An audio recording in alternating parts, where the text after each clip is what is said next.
Larry Johnson is here with us. Welcome, Uh, Michael. I'm putting in for a raise, man. You've been working me like a field mule, beating me and show up here, show up there. Okay. Actually, it was fun having the chat with Professor Morandi, and Yeah, you know, I didn't have my shirt on, so he gave me a hard time. yeah. Larry, let's start with the new statement on the part of Hezbollah in Lebanon, because last night when we were talking, many people were arguing what was the main reason that Iran has decided not to retaliate against, Israeli attack on Lebanon.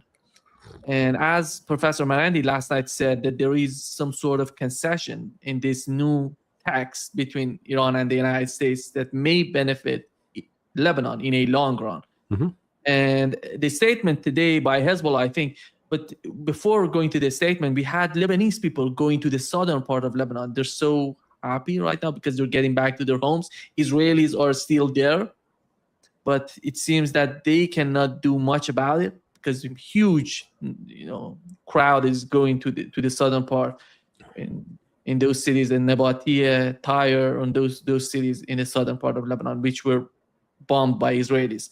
But the new statement of Hezbollah, I think what is so important, he says it welcomes the Iran-US agreement and ceasefire. It says Hezbollah congratulates Iran for reaching a memorandum of understanding with the United States. It describes the agreement as a major achievement that has resulted in a comprehensive ceasefire across multiple fronts, including Lebanon. Then talks about the leadership in Iran, the people in Iran, how they sacrifice everything for the acts of resistance, how they help Lebanon, and to Iranian supreme leader, former Iranian supreme leader, and the new supreme leader, to Iranian president. And they said the support Hezbollah expresses gratitude for Iran's political and strategic support to Lebanon and the resistance movement. It highlights that Iran's resistance that Lebanon's interests be included in any ceasefire agreement that Iran gonna consider are the concerns on the part of the Hezbollah Lebanese people. And the other point in this is the call for Lebanese unity, which is so important. Hezbollah argues that Lebanon should use the current international and regional support to strengthen its sovereignty. It urges the Lebanese government and political factions to adopt a unified national position. I think what's going on with this term, what's important is the way that Syria, with the new leadership in Syria, the head of HTS, is talking about their negotiations, their experience with Israel. We had the Syrian so-called president saying to the Lebanese prime minister that there is no point to negotiate with Israelis. We did that, but nothing positive came out of those negotiations. On the other hand, we had the United States talking about maybe Syria can join Israel in that fight in the southern part of Lebanon, which the Syrian advisor to the president of Syria said, no, we're not going to be part of this. I think that's the point with the case of Lebanese and the different political factions in Lebanon, that they're getting to the point to understand. I think the argument would be they have to understand there is no way to negotiate with the occupier in Lebanon. This is the point that Hezbollah is mentioning this. And the other points and the goal of the future, it says the complete liberation of Lebanese territory, return of Lebanese prisoners in Israel, return of displaced residents to their homes in the southern part of Lebanon, reconstruction of areas damaged during the conflict. These are the goals of Hezbollah that were mentioned in this. And this is the whole point, and they're talking about the acts of resistance, how they have to bring everybody together to deal. They know that the conflict is not over, and they don't want to be too much optimistic about what's going on, but this is the new reality. There is some sort of MOU happening between the two sides, with maybe Hezbollah would benefit and Lebanon would benefit, or maybe Iran and the United States would benefit from that. This is the understanding on the part of Hezbollah, Larry. And I think there is a good coordination between Iran and Lebanon in terms of understanding what's at stake right now and what will be the future, and what are the challenges considering the occupation of Lebanon, Israeli occupation of Lebanon. Mm-hmm. Go ahead and your understanding of the position of Hezbollah. Well, look, think of it this way. When the Lebanese civil war started 51 years ago, the people who were the young activists in that war, they're 75, 80 years old now. Okay, so they're really old people if they survived. And that means the people who are 55 years of age and younger, really, they have no memory. All they've known is civil war. That's all they've known. The invasion of southern Lebanon in 1982, which, initially the Shia welcomed the Israelis, I'm told. And then the Israelis, being the Israelis, certainly, quickly wore out their welcome. But the situation that has changed is during the 1970s, or into the early, let's say the 1980s, Lebanon was very much a pawn. It was a ping pong ball. It was caught between the Israeli efforts to control it, Bashar Hafez al-Assad, the father of Bashar al-Assad, and his support for Amal played an important role in meddling in the politics of Lebanon. And, there was that, I think back then, the tensions between the Sunnis and the Shia were higher because of, the previous massacre that Hafez al-Assad had carried out. And Israel wasn't quite as, I don't know if you want to say it was as strong back then, but Iran was just, Iran was new. It was just, barely getting on its feet, trying to figure out what to do. It was not, wasn't flush with resources. So where we are right now is, for the first, really the first time since Iran's establishment in 1979, has committed to fighting on behalf and in coordination with Hezbollah. And the Lebanese government is too weak to take on Hezbollah. The Lebanese army, at least 40% of the soldiers are Shia Muslims, which with relatives that are tied into Hezbollah. So that's there's not a military solution in Lebanon. It's not a matter of saying, okay, we're going to restart the civil war and expand that. So Israel is once again caught by thinking that it can militarily change Lebanon, eliminate Hezbollah. Not going to happen. Get control of the government of Lebanon. Not going to happen. And so I did see a report before coming on with you that the Golani Brigade is withdrawing. They're taking a break. They're going on R&R, but they're essentially withdrawing from Lebanon. So we're starting to see that maybe this MOU that is supposed to be signed on Friday may actually have some teeth to it, because the Iranians are firm that it says immediate and permanent ceasefire, which effectively means Israel's got to pull out of southern Lebanon. And I think that's fully the expectation on the part of Iran and Hezbollah. So if that doesn't happen, then that unravels this agreement right off the start. That's why it doesn't even get it's stillborn. It's dead in the crib, so to speak. So, that's one thing we're monitoring this week, monitoring today. Is there any sign that the Israelis are moving out, or are they continuing to attack? And by tomorrow, they most definitely should be moving and disengaging. But I suspect that they won't do that because there's not political support in Israel for that move. And unless Donald Trump really pulls the plug on support for Israel, which is he has the power to do it, but I don't know if he has the political will to do it. I doubt he has the political will to do it. So that's why I call this agreement, this MOU, I call it the IOU MOU. We'll see. It's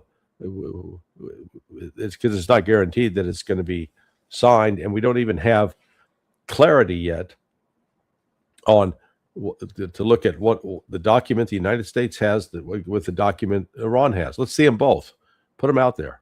Let's compare them side by side, because we're hearing different things from the United States side. As you mentioned, JD Vance is saying something completely different than what the Iranian version says. And whether it's, that Iran, U.S. says Iran can't charge tolls. Iran says, hell yes, we're charging tolls. They just don't use the word toll immediately. This withdrawal out of Lebanon, immediate, permanent. From the Iranian standpoint, that's what their document says. No sign the United States is enforcing that. $12 billion up front. And the United States says, oh, hell no. They don't get that up front. Immediate sanction relief. No. There's not immediate. There's got to be. So I said this is the two sides are just sort of engaged in self-delusion, I think. They tell themselves what they want to hear instead of stepping back and say, okay, what does it actually say and what's the other side actually doing? Yeah. We've learned from both sides, JD Vance today and the Iran's foreign ministry spokesman, Ismail Baghai. He said the same thing, that they're going to release the document on Friday. As they sign it, they're going to release the document for everybody to see and to read the document. The points, 14 points in that MOU. And here is what he said, Iranian side said today about, according to the MOU, Iran will be responsible for managing passage through the Strait of Hormuz in coordination with Oman. Iran is not seeking to impose tolls. However, in return for navigation services, environmental protection, insurance, and other maritime services, Iran will collect the necessary fees. It seems, Larry, not only it's going to be in the hand of Iran and Oman, but they're willing or they're open to talk with other Arab nations, GCC countries in the region, in order to calm down the situation, to reduce the friction that exists among these countries. And this is the agenda on their part. If I'm not mistaken, in the first 60 days of the agreement, there would be no fee or there would be no toll in the Strait of Hormuz. If I'm not mistaken, it wasn't mentioned by that's what, again, that's confusing, because 60 days they're not going to charge, but they say they are going to charge. Again, if Iran, I think frankly, if Iran has agreed to not charge for the first 60 days, they're insane. Haven't they learned a goddamn thing in the course of the last 2 years? You do not trust the United States. I mean, it's ridiculous. Make them pay. That is their leverage. That is Iran's leverage. Still, I don't know. This is the rumor. I haven't heard it from the United States. I haven't heard it from the Iranian officials. None of them talk about it. The only thing that the Iranian side said today, it was that they're gonna charge the fee, and they're gonna decide about it between Iran and Oman, and that's not gonna be any other player. Let's see what is the outcome of that. But Larry, we had JD Vance talking, with MSNBC. He had an interview on MSNBC. He's talking, the way that he's talking about the deal, he's so optimistic. I don't know where does that come from. He says we have the connection. We are talking to the reformists, to the hardliners, to the right, to the middle. We have connection with all parts of the government in Iran, and the negotiation, the talks are happening. It's not, and he says that he's not talking about the back channels. He's talking about direct talks, direct negotiations between the two sides. I haven't seen any sort of evidence to support that. I think he's making things up. Yeah, I agree. Let me put it this way: if it's true, then that's a welcome development. But the Iran's you got to have some clear benchmarks of what is going to happen on Friday. The minute they sign on Friday, does Israel magically withdraw from Lebanon? No, they got to be on their way out before then. The Iran, frankly, looking at this deal, overall, I think, the more I look at it, the more and I'm basing this upon what Ismail Baghai said. It's a terrible deal. It doesn't serve Iran's interests. I mean, frankly, it's naive. What did he say? Well, he said the release of Iran's frozen assets, compensation for war damages are two key priorities. Of course they are. And the United States is committed to implementing them. Excuse me, but fuck that. What's the date? When? Specific. That by Friday, the United States is going to lift sanctions. But they don't do that. So, it goes on to say Iran considers access to assets a legal right and continues to firmly demand compensation for this unlawful war. Demand all you want. Put it in the specifics that Iran is submitting a bill for, say, $300 billion, and the United States agrees that will be funded and paid. You don't get that. Under this memorandum, the United States is obliged. How are they obliged? They're not obliged. They don't have a gun to their head yet. This says to lift all primary and secondary sanctions. It's like, for God's sake. Is the Iranian delegation really this damn naive? Oh, the United States promised, they're obliged. They're not obliged by anything. They have no obligation. There's not a legal obligation. You don't have their troops trapped where they're saying, okay, yeah, we'll let our troops go and we'll give you these things. So that's what I said. This is, the more these details come out, I think that one conservative member of the Iranian parliament, I think he's exactly right. I think, frankly, Irakchi probably ought to be removed from office over this. Could be. Israel is just doing everything. Smotrich just moments ago, he said that they have never experienced such pressure, international pressure on Israel, basically on Benjamin Netanyahu. This is a new level of pressure on Israelis. And JD Vance in the interview said that Israel has to come to the table. It means that, I don't know how serious is that. Let's see what would happen. I think JD Vance, his record is not positive. Look at what JD Vance said so far. Yeah, but look, Donald Trump does hold the power over Israel if he is willing to use it. And the big issue is he willing to use it? Israel depends right now on U.S. air refuelers in order to carry out strikes on Iran. So if Israel wants to re-engage and attack Iran, they need U.S. air refuelers. Now, without that, they can't. So here's, Trump has it in his power to say, okay, we're calling all those back. We're ordering all U.S. assets to return immediately to the United States. That would send one message to Israel. Yeah.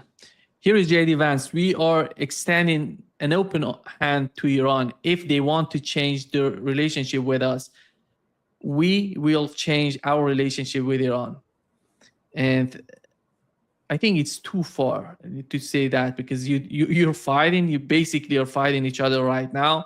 You have some sort of document, a new sort of understanding, memorandum of understanding, and you're talking about far away from the point that you are at right now. And the other point in what JD Vance said, that I think there are elements, he says, within Israel that like the deal quite a bit. I think this is a total lie. Have you seen anything coming out of Israel that somebody or some people, some factions within the Israeli government or Israeli society who are important among the decision makers in Israel that are happy with the deal? Well, I don't know. Have you seen any evidence whatsoever? No, I haven't seen. There's nobody in Israel happy with this deal at all. So that raises the next question. That Israel left to its own, if it can rely upon U.S. support, it's going to do whatever it wants. But it looks like Trump was mad enough that he may have forced the issue. So we'll see. I said, Trump, the Israelis do not have KC-135s. I checked that. I thought they did, and I started researching it last night. I was shocked to discover they don't. So they use an older variant of they do have air refuelers, but they don't have the fleet that the United States has. And frankly, those planes that had been based forward at Prince Salad Air Base is one of the major refueling stops. Now, but Israel in the future, they're not going to have permission to overfly Saudi Arabia. So if they want to attack Iran, they're going to have to fly over Syria and over Iraq and over Jordan. If Iraq had air defense systems worth a damn, then Israel wouldn't be able to overfly that. But Iraq doesn't, so Israel just ignores them and keeps flying. Yeah, I think the GCC countries are happy right now, because if the strait is working, if there is no blockade in the Strait of Hormuz, outside of the Strait of Hormuz, they're going to be able to export more energy, oil, whatever they have. But you remember the damage that has been done during the war. It may take time for them to.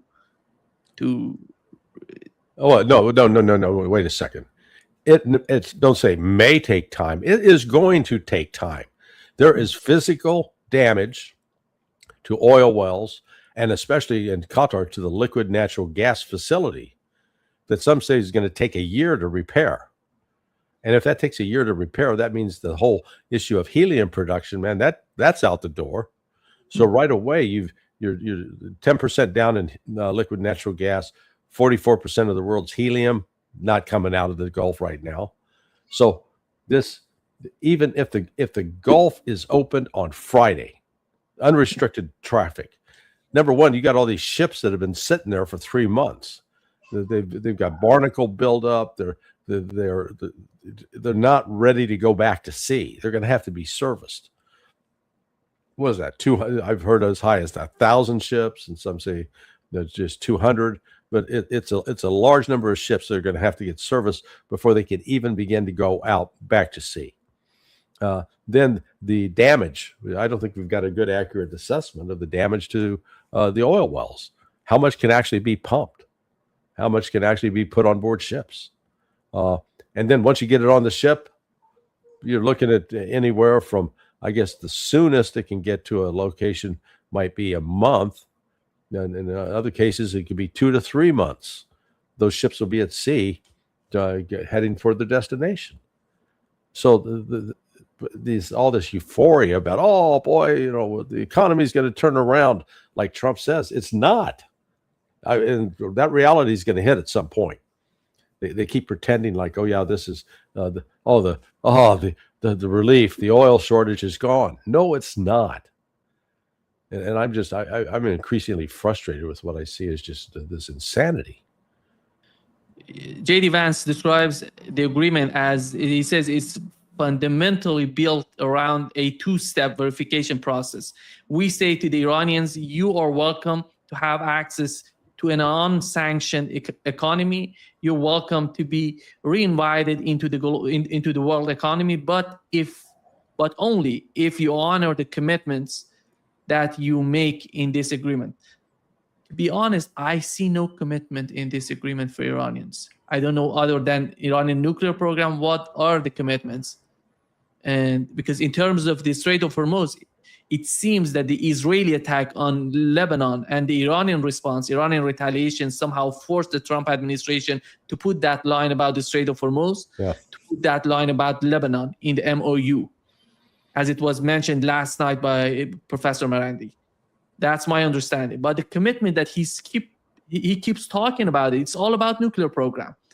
The enrichment, I think zero enrichment is just not the case anymore. They're not going to accept it, and the United States has somehow agreed on, and it's going to be the level of enrichment and the nuclear program, the production of nuclear bombs. That's the whole commitment on the part of Iranians. What else do they want from Iran in terms of commitments?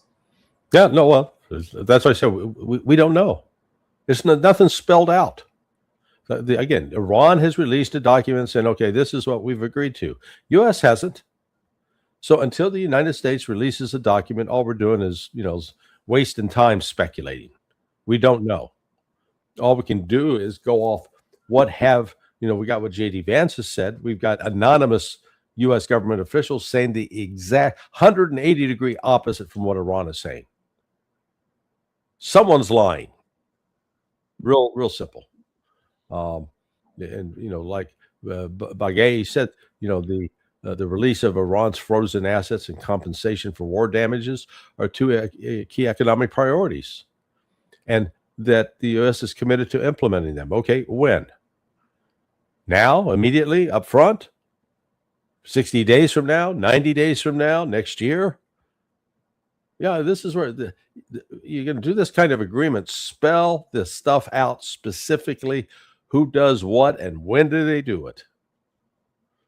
And you get a clear benchmark.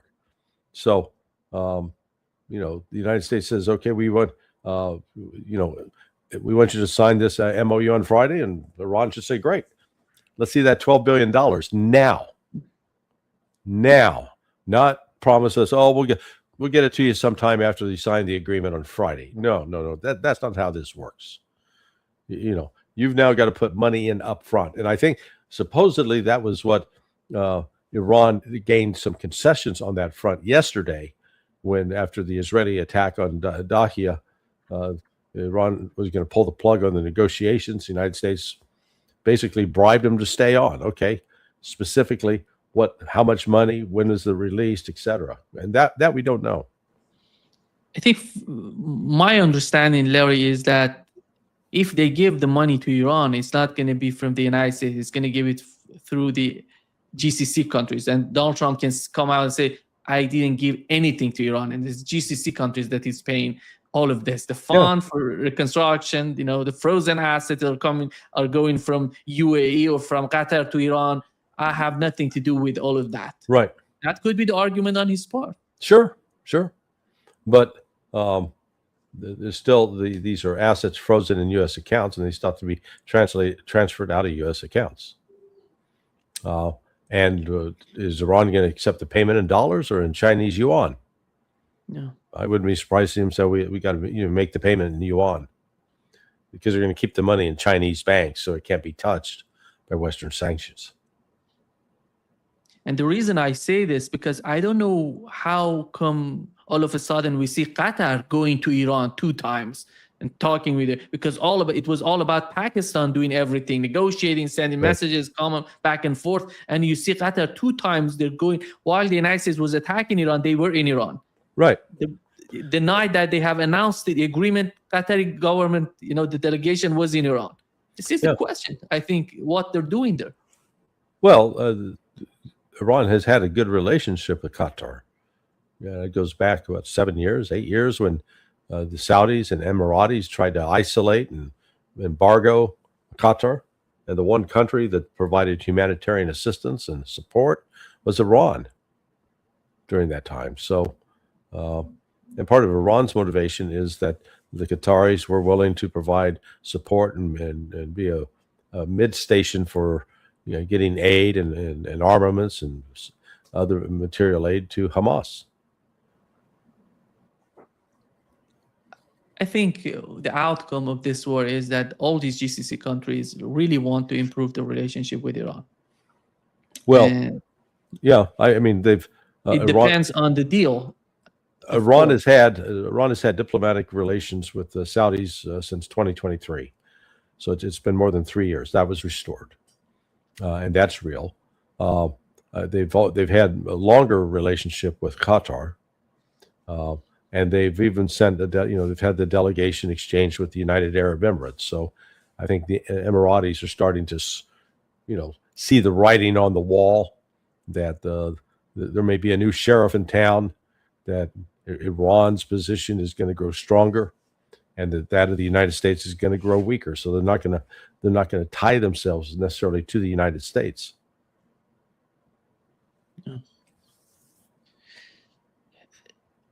Laurie, do you think that Saudi Arabia, Qatar, and Turkey, with the problems that they're facing in Syria, are they going to help the case of Lebanon and Gaza, or they're going to stay in the same position that they were before? How the outcome of this war for Israel going to change their mind toward Israel? Well, rhetorically, it's changed, but I haven't actually seen, policy, particularly a policy change from Turkey. Here's Erdogan allowing Israel to threaten him, and he permits the oil to continue to flow to Israel. He just, sending the sign that he's Israel's bitch. He's not a big leader. He likes to think he is, but he's still just doing the bidding of Israel. So, we're not going to see a change in this until the Gulf countries, the countries with oil, stop supplying oil to Israel. And they put the pressure and say, hey, this genocide is going to stop, or you're not going to get a drop of oil, period. They haven't done that yet. They may be heading in that direction. Pakistan is still busy working up this Gulf, let's call it a new sort of Gulf Cooperation Council, but it extends beyond there, a regional military alliance with Egypt, Turkey, Saudi Arabia, Pakistan, and Iran. That could be formidable. Shifting the gear a little bit to Ukraine, we had a huge attack on Kiev. 60 missiles together with drones attacking Kiev and destroying. How do you see the way that Russia is redefining or reorganizing itself in Ukraine? I don't think it's reorganizing itself. It's just it's expanding the offensive. Part of the constraints in the past were they were not sufficiently built up in terms of their reserves to risk actions that would engage the NATO countries, bring the NATO countries in. I think now Iran is at a stage where they say, okay, if we have to fight NATO, we can. We got enough personnel, we got enough artillery shells, we have enough ballistic missiles, we have enough cruise missiles. Yeah, we're prepared. We can take on the West if necessary. So that's where it is. Let's see what would happen. Let's see. On Friday, I think the situation on Friday would decide about, and it's related to the case of Ukraine, in my opinion. And it's if they could achieve something on Friday, as we were talking about it, and nobody knows what's going on, it's all dependent on Israelis' behavior. Right. Well, we'll be meeting Friday around 10:30 East Coast time, 11:30 Brazil time, and in Europe, it'll be close to 4 late in the afternoon. So the meeting in Geneva should have already taken place by the time we're meeting Friday morning. We'll know. Did it come off or not? Did JD Vance show up, and was there a signing ceremony? And did they, shake hands or exchange pleasantries, or did they basically tell each other to go screw off? Yeah.